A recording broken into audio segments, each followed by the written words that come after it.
नमस्कार साथियों। Last lecture में हमने कवर करा था समाजवाद के बारे में। ठीक है, समाजवाद क्या होता है, उसका उद्देश्य क्या होता है, कैसे। भाई पूंजीवाद समझने से पहले हमको एक चीज़ और समझना है, यहाँ पे एक कंसेप्ट और। वो कंसेप्ट ये है कि समाजवाद का जन्म कैसे होता है। ठीक है, समाजवाद का जन्म कैसे होता है। यदि हमको ये समझ में आ जाएगा कि समाजवाद का जन्म कैसे होता है तो हम अच्छे से समझ जाएंगे बहुत सारी चीज़। ठीक है, तो हमने समाजवाद की सारी चीज़ें देख ली, फिर भी रिवीजन कराएंगे। देखो मैं समझाता हूँ। जो समाजवाद है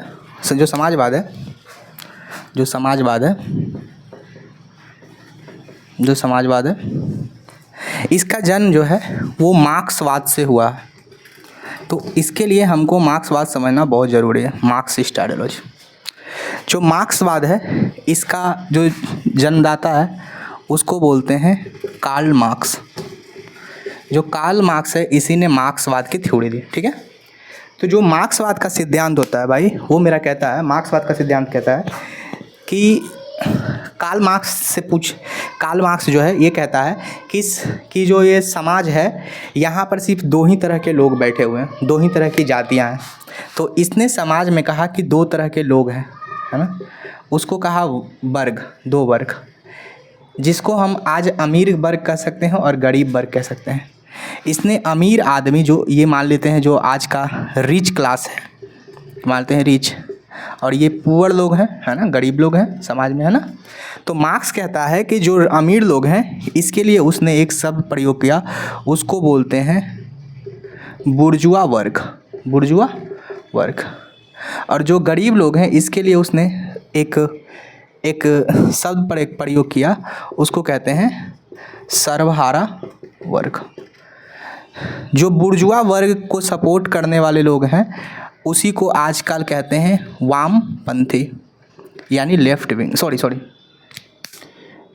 जो बुर्जुआ वर्ग कौन है? गरीब लोग हैं। तो जो गरीब लोगों को समर्थन करने वाले लोग हैं, उसी को कहते हैं लेफ्ट विंग्स, यानी कि इसको कहते हैं वामपंथी।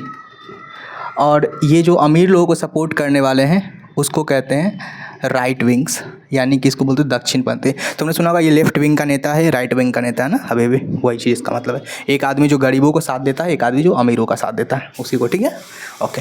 तो कार्ल मार्क्स कहता है कि दुनिया में सिर्फ दो ही तरह की जातियाँ हैं, अमीर और गरीब। और इसने कहा कि जो अर्थव्यवस्था होता है, मार्क्स कहता है कि जो हमारा अर्थव्यवस्था होता है, अर्थव्यवस्था यानी इकोनॉमी, ये समाज का आधार है।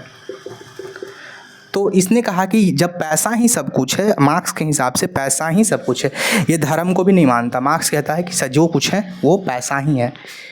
क्योंकि जब सब गरीब लोग मार्क्स से पूछते हैं कि हम सताए गए क्यों हैं, हमें क्यों इतना तकलीफ़ दिया जाता है, क्यों हमें ऐसे कुत्ते की तरह काम करवाया जाता है, क्यों हमें इतनी दुख दिया जाता है, तो कार्ल मार्क्स ने कहा क्योंकि तुम सब बंटे हुए, जो पुअर क्लास है वो तुम बंटे हुए, तो एक काम करो, तुम सब मिलकर इसका विरोध करो।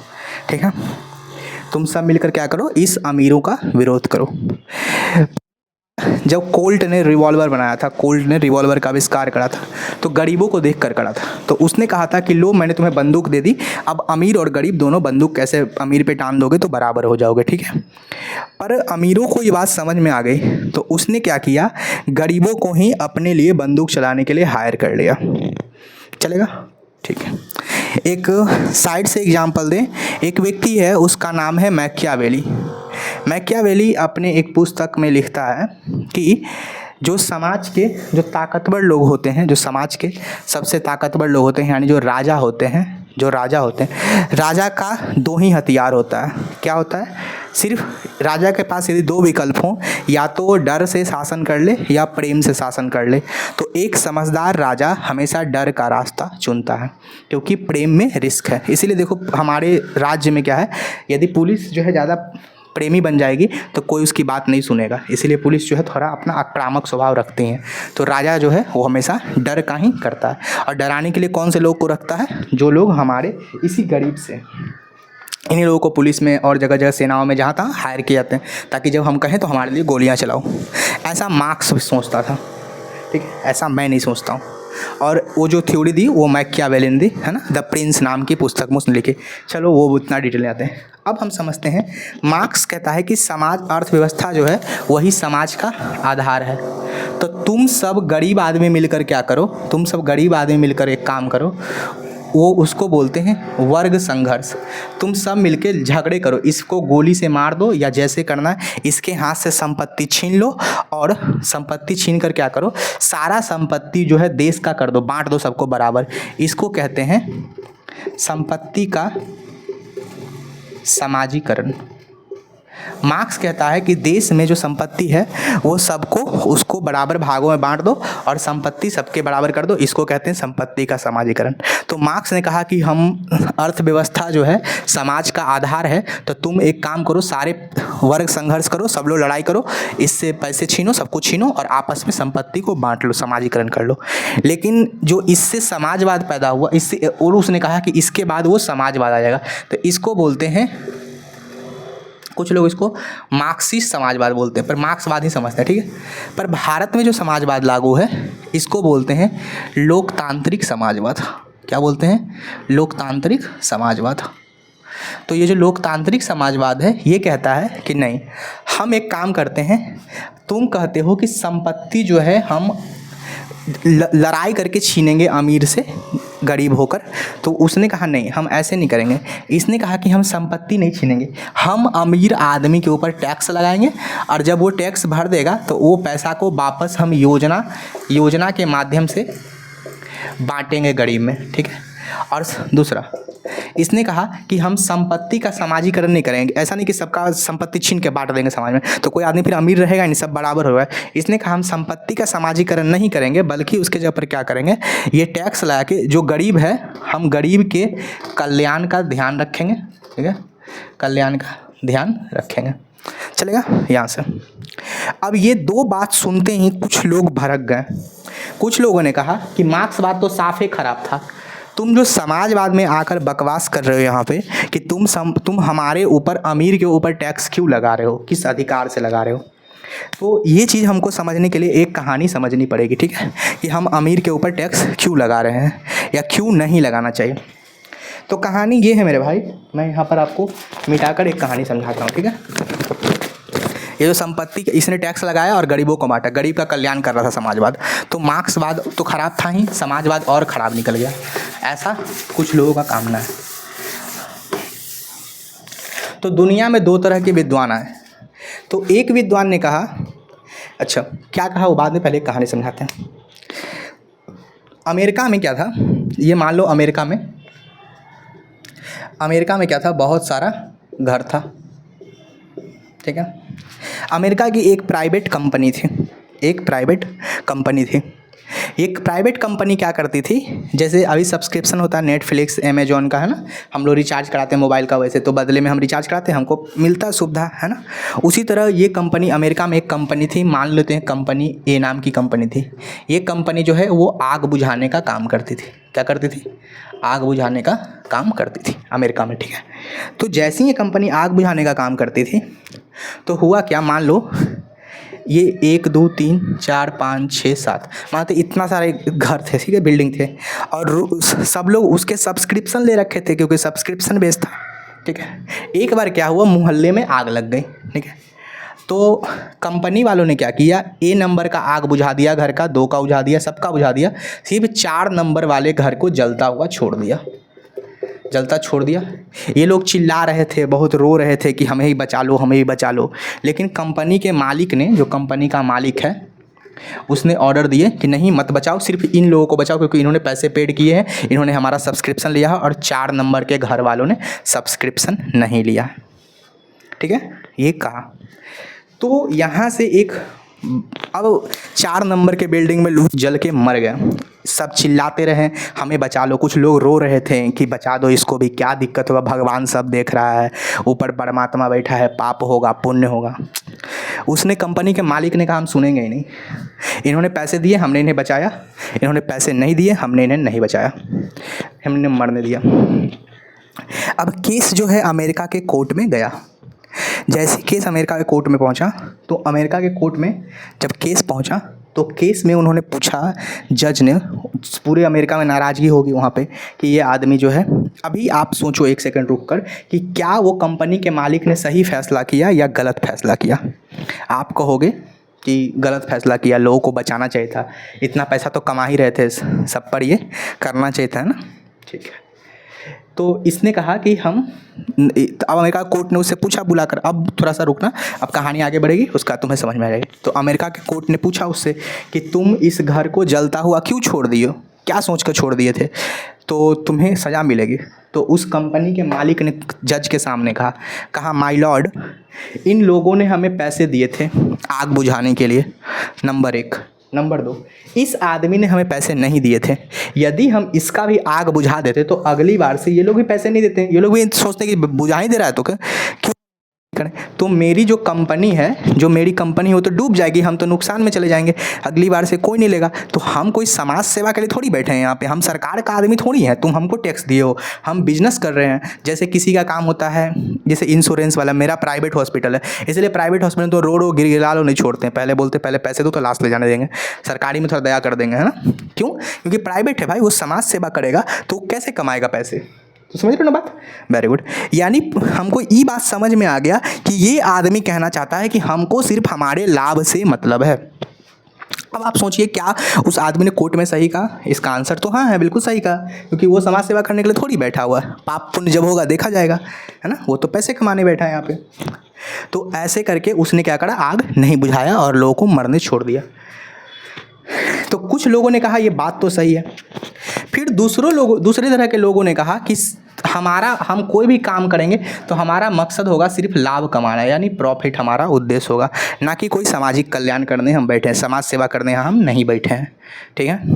दूसरा तरह के लोगों ने कहा कि जो सरकार जो है हमारे ऊपर टैक्स लगा रही है और वापस से हमें बांट रही है जनता में, जैसे सरकार अमीरों पर टैक्स लगा के गरीबों के लिए स्कूल, अस्पताल ये सब देती है फ्री में, तो क्यों देते हो, कौन से अधिकार से देते हो? क्योंकि सब देश में तो सब कोई बराबर है, और बराबर तो सबको परमात्मा ने बराबर मौका दिया है, हमने मेहनत करी, हमने ज़्यादा पैसे कमाए, तो हम ज़्यादा टैक्स क्यों भरें?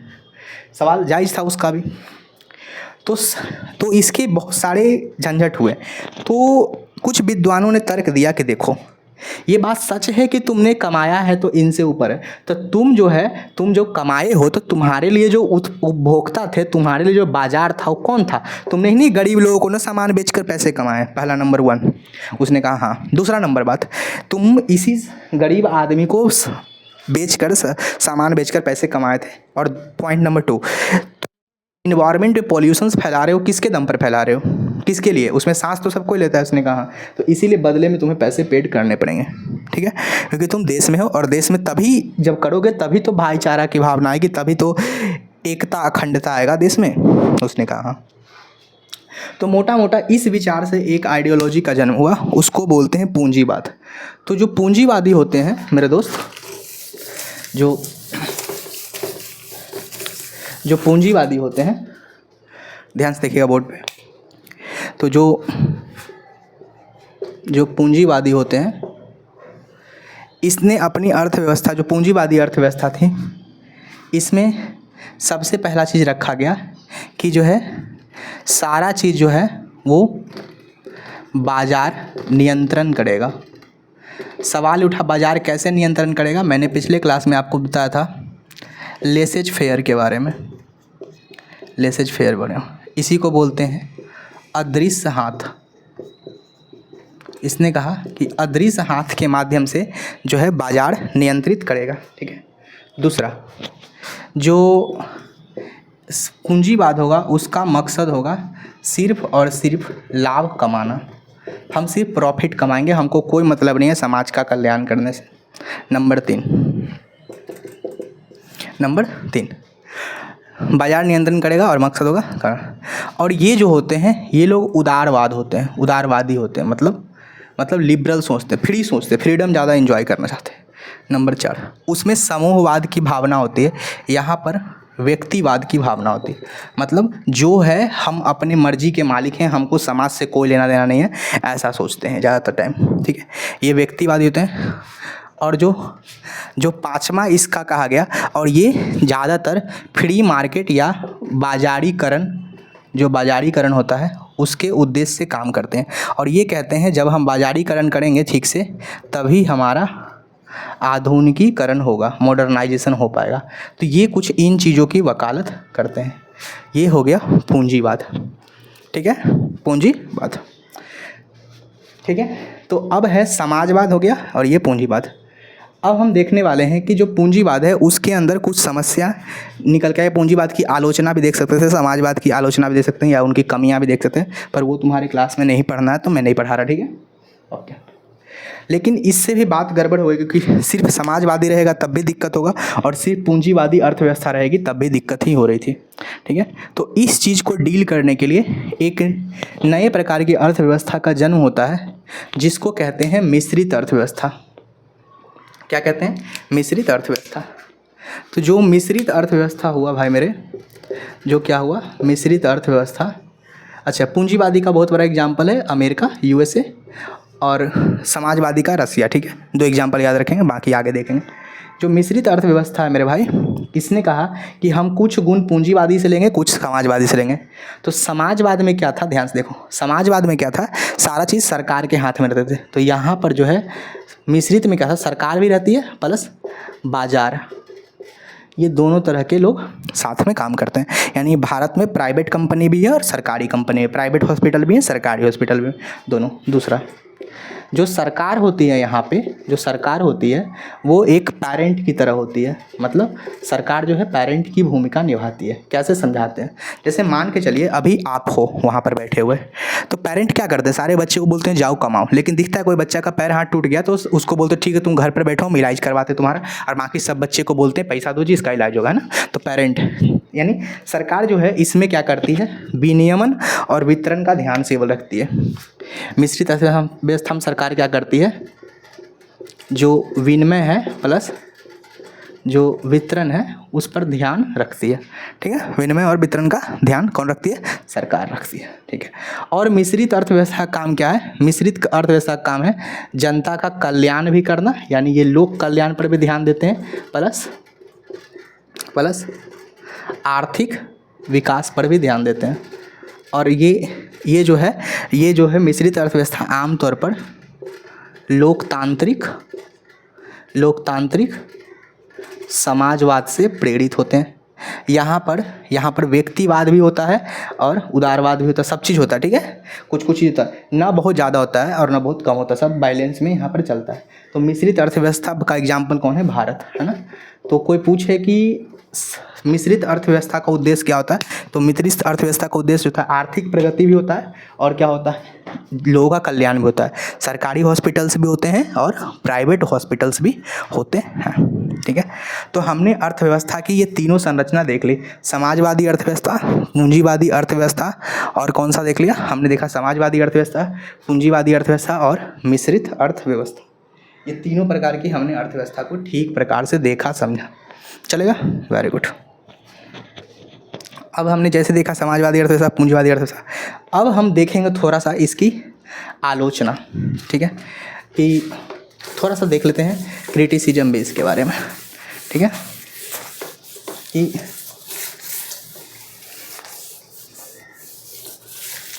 जो समाजवाद है और जो पूंजीवाद है वो उसका दोनों का आलोचना देखते हैं, ठीक है। दोनों की आलोचना होता है, दोनों में क्या बुराई है, ठीक है।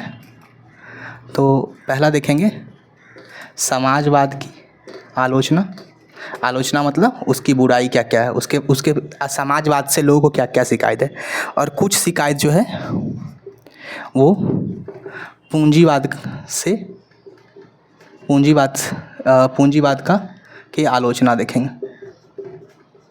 ठीक है। यानी इससे लोगों का क्या क्या शिकायत है, ये चीज़ दोनों चीज़ देख लेंगे, ठीक है।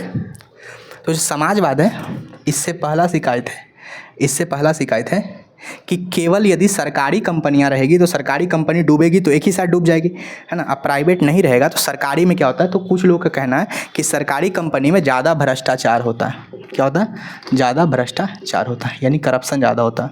दूसरा, जो लोग हैं, जो उत्पादन है, जो लोगों की अपनी उत्पादकता होती है वो कम होती है, ठीक है। नंबर 3, तीसरा कहा इन्होंने कि समाजवादी का आलोचना ये है कि सब चीज़ जब सरकार ही नियंत्रित कर रही है तो सरकार जो है वो वो सरकार जो है तानाशाह की तरह हो जाती है, यानी इसमें क्या होता है, लोकतंत्र पर जो है वो खतरा रहता है हमेशा, ठीक है। नंबर 4, समाजवाद की असल एक प्रॉब्लम्स क्या है कि समाजवाद का एक प्रॉब्लम क्या है कि आर्थिक विकास नहीं हो पाता, या आर्थिक विकास जो है धीमा होता है, बहुत कम होता है। क्यों? क्योंकि आप प्राइवेट कंपनी नहीं रहेगी तो दिक्कत होगा ना। और समाजवाद का सबसे बड़ा आलोचना ये है, वो समाजवाद में होता है क्या, उसको बोलते हैं प्रतिभा पलायन। जो भी समझदार आदमी है, जो अमीर आदमी है, वो क्या करते हैं, देश छोड़कर चले जाते हैं, उसी को बोलते हैं प्रतिभा पलायन, ब्रेन ड्रेन। तो समाजवाद की एक आलोचना ये रख ली, ठीक है। और एक छठी आलोचना जो है समाजवाद की, जो छठी आलोचना है कि जो आप आइडिया लगा रहे हो कि समूहवाद की अवधारणा है तो सब एक ही जगह रहेंगे, तो समूहवाद में क्या होगा कि जो देश की विविधता है वो खतरे में आ जाती है, तो इससे आपने इसकी कोशिश करी थी कि एकता प्लस अखंडता बनाने के लिए करी थी, और एकता और अखंडता यहाँ पर ख़राब हो रही है क्योंकि लोग एक ही जगह एक ही काम में कर रहे हैं। जैसे मान लो तुम परिवार में देखोगे सब लोग खेती ही करते तो झगड़े होते हैं आपस में, लेकिन एक बेटा खेती कर रहा है, एक बेटा नौकरी कर रहा है, एक बेटा बिजनेस चला रहा है, तो कम झगड़े होते हैं, ठीक है। तो और घर में पैसे आने के भी अलग अलग साधन होते हैं, ठीक है। और सबसे बड़ा बात ये होता है, समाजवाद पर सबसे बड़ा खतरा एक ये मंडराता है कि कोई भी आर्थिक महामारी के चपेट इस पे जल्दी आते हैं, मतलब आर्थिक महामारी का खतरा इस पे समाजवाद में ज़्यादा रहता है, ठीक है। ये हो गया समाजवाद की आलोचना। पूंजीवाद की आलोचना ये इसमें देखो, इसमें ये तो प्रॉब्लम खत्म हो गया। पूंजीवाद में जो होता है, जो उत्पादकता होता है वो तो ठीक रहता है, लेकिन इसकी पूंजीवादी की प्रॉब्लम्स या भ्रष्टाचार भी कम होता है। जैसे प्राइवेट कंपनी में कम भ्रष्टाचार होते हैं क्योंकि प्राइवेट कंपनी वाले लोग फटाक से हटाते हैं। उत्पादकता मतलब आदमी के काम करने की प्रोडक्टिविटी हाई रहती है, आप काम नहीं करो तो भगा देंगे, है ना। तो वो पूंजीवाद का ये है। लेकिन पूंजीवाद की सबसे पहली समस्या ये है कि इसमें जो है, इसमें आर्थिक असमानता होती है, मतलब अमीर और गरीब के बीच में बहुत बड़ा फ़र्क बन जाता है। कुछ लोग अमीर होते हैं और कुछ लोग बहुत गरीब हो जाते हैं ना, तो अमीर और गरीब के बीच में फ़र्क। और जैसे ही किसी देश में अमीर और गरीब के बीच में फ़र्क हो जाएंगे तो यहाँ पर भी एकता पर खतरा मंडराने लगता है। एकता पर क्या होता है, खतरा मंडराने लगता है। और तीसरा प्रॉब्लम है कि ये जो है, ये अपनी स्वतंत्रता के चलते दूसरों की स्वतंत्रता को क्षति पहुंचाता है, दूसरी की स्वतंत्रता को क्षति करते हैं। कैसे समझाते हैं, जैसे मान के चलो मैं शराब पीना चाहता हूँ, मैं कहता हूँ मैं पूंजीवादी आदमी हूँ, बाज़ार से मैंने शराब खरीदे, मेरे पैसे दिए, तुमको क्या मतलब है, मैं शराब पीऊँगा। लेकिन कुछ लोग कहते हैं नहीं, तुम शराब जरूर पी रहे हो पर शराब बनाने वाले जो लोग हैं वहाँ पे बच्चे काम कर रहे हैं, बच्चे मर रहे हैं ना, तो तुम सिर्फ इसमें लाभ देखते हो और देश को अंत में नुकसान होता है। और यहाँ पर क्या होता है, जब कोई देश में आर्थिक असमानता बढ़ने लगेगी, अमीरी और गरीबी का फ़र्क बढ़ने लगेगा, तो इसमें प्रॉब्लम्स जो होता है, इसमें जो प्रॉब्लम होता है वो देश के टूटने का डर ज़्यादा रहता है कि देश बंट सकता है, टूटने का डर हो जाता है। अमीर गरीब ज़्यादा दिन तक नहीं झेल सकता ना, क्योंकि भूखा आदमी तो हथियार उठा लेगा ना, तो इससे प्रॉब्लम हो। तो इसी सब प्रॉब्लम को सॉल्व करने के लिए जो आया वो आया मिश्रित अर्थव्यवस्था। मिश्रित अर्थव्यवस्था का हम आलोचना नहीं पढ़ेंगे, ठीक है, सिर्फ समाजवादी और पूंजीवादी का हमने आलोचना देखा। तो हमने जो आज चीज़ें देखी वो 3 चीज़ें देखी, है ना। हमने देखा क्या,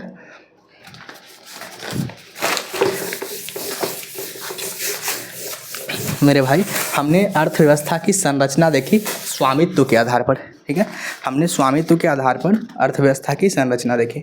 हमने क्या देखा कि स्वामित्व के आधार पर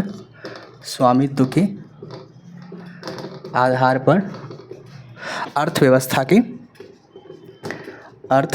की संरचना देखी, ठीक है। कैसी संरचना निकली स्वामित्व के आधार पर, हमने यहाँ पर 3 तरह की अर्थव्यवस्था की संरचना देखी। पहले का नाम हमने रखा समाजवादी, दूसरे का नाम हमने रखा पूंजीवादी, और तीसरे का नाम हमने रखा मिश्रित अर्थव्यवस्था, ठीक है। इसके अलग अलग एग्जाम्पल हैं। समाजवादी का सबसे बड़ा एग्जाम्पल आप ले सकते हो USSR, रूस, और एक चीन का नाम भी ले सकते हो। पूंजीवादी का सबसे बड़ा एग्जाम्पल अमेरिका, यूएसए, या और भी यूरोपियन कंट्री, और मिश्रित का भारत, है ना। ऐसे ये 3 एग्जाम्पल मेन रखेंगे, बाकी हम बाद में सारे एग्जाम्पल अलग अलग कंट्री के जब हम ऑब्जेक्टिव के लिए अलग से क्लास एक लेंगे जिसमें सिर्फ फैक्ट ही पढ़ाएंगे, वहाँ पे कर लें। आपको बहुत अच्छे से कंसेप्ट समझ में आ रहा होगा। किसी भी यूट्यूब के कंटेंट से बहुत ज़्यादा ओवर नहीं है, उतना ही पढ़ना है ना। बिहार बोर्ड में थोड़े कम पढ़ाए जाते हैं, मैं तो बिहार बोर्ड भी पढ़ा रहा हूँ, सालों से पढ़ा रहा हूँ ऑफलाइन में। इंग्लिश मीडियम में पढ़ाता हूँ, सीबीएसई, तो सीबीएसई में पूरा इतना डिटेल पढ़ाना पड़ता है। तो मेरा मानना है कि आपको रोज़ रोज़ पढ़ने का मौका नहीं मिलता है, तो इसीलिए जो चीज़ें हैं आपको पढ़ाई जो है वो ध्यान से करनी चाहिए, ठीक है, चलेगा। वेरी गुड, तो हमने ये तक कवर कर लिया। अब हम अगले लेक्चर में देखने वाले हैं आर्थिक विकास के बारे में, समावेशी विकास, सतत विकास, आर्थिक नियोजन, योजना आयोग, आर्थिक माप, HDI, पॉवर्टी और बिहार में पिछड़ेपन का कारण, ये सब चीज़ें पढ़ने वाले हैं।